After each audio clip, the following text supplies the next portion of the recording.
Når du føler dig tryg, kan du være dig selv, og du kan være noget for andre. Tryghedsgruppen er hovedejer af forsikringsselskabet Tryg og står bag Trygfonden. Vi uddeler ca. 0,5 milliard kroner om året til danskernes tryghed. Og vi har det seneste år uddelt i alt ca. 2,5 milliard kroner, der bidrager til din og andre danskeres sikkerhed, sundhed og trivsel.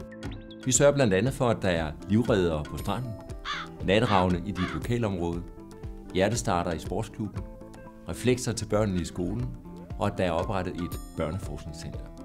Det hele startede faktisk i 1728 efter Københavns store brand, hvorefter forsikringsselskabet Københavns Brand blev etableret. Det skiftede senere navn til Tryg, der i dag er Danmarks største skadesforsikringsselskab. Tryghedsgruppen er hovedejer af Tryg, og dermed er vi en del af flere hundrede års historie om at skabe tryghed og gøre en forskel i danskernes liv. Derfor har vi i Tryghedsgruppen et ansvar, også på den lange bane. Derfor investerer vi også langsigtet i obligationer og aktier, naturligvis ud fra en klar strategi og etiske krav.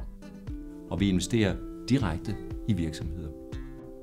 Alt sammen med et eneste formål, fortsat at have midlerne til at skabe værdi og tryghed for danskerne. Har du en forsikring i Tryg eller i Nordea Liv og Pension, er du automatisk medlem i Tryghedsgruppen sammen med over 1 million andre danskere. Det er Tryghedsgruppens 70 repræsentanter, der beslutter strategien for investeringer og uddelinger af midlerne i Trygfonden. Det er dig som medlem af Tryghedsgruppen, der vælger de regionale repræsentanter. Og du kan også selv stille op og være med til at sikre danskernes tryghed. For det er det, Tryghedsgruppen arbejder for.